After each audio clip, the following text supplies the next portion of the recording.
3 mois. C'est le temps qu'il restait probablement à vivre à son mari. Et pourtant, cette femme enceinte de 5 mois a décidé d'aller mentir, directement en face du chef de la Gestapo.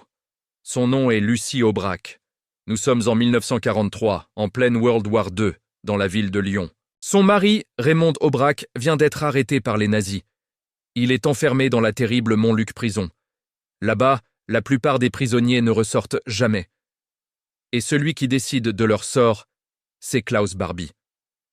Un homme si cruel qu'on le surnomme le boucher de Lyon. Mais Lucie refuse d'abandonner. Alors elle prépare un plan complètement fou. Elle se présente directement au bureau de Klaus Barbie. Une femme enceinte, face à l'un des nazis les plus redoutés de France. Et là, elle ment. Elle explique que l'homme arrêté n'est pas son mari. Elle prétend que c'est son fiancé, et qu'elle doit absolument l'épouser avant qu'il soit exécuté. Contre toute attente, Klaus Barbie accepte. Lucie peut voir Raymond en prison. Mais ce que Barbie ignore, c'est que Lucie n'est pas venue pour dire adieu.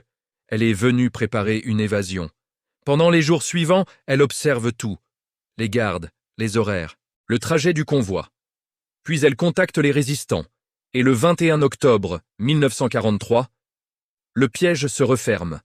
Quand le camion de prisonniers quitte la prison, les résistants attaquent. Des coups de feu éclatent. Le chaos total. Et au milieu de la fusillade, Raymond Aubrac est libéré. Avec lui, 14 prisonniers de la résistance s'échappent. Lucie, enceinte, vient de tromper l'un des chefs nazis les plus dangereux d'Europe et de réussir l'une des évasions les plus spectaculaires de la résistance française. Une femme, un mensonge et un courage qui a défié la Gestapo. L'histoire de Lucie Aubrac est devenue l'un des symboles les plus incroyables de la résistance.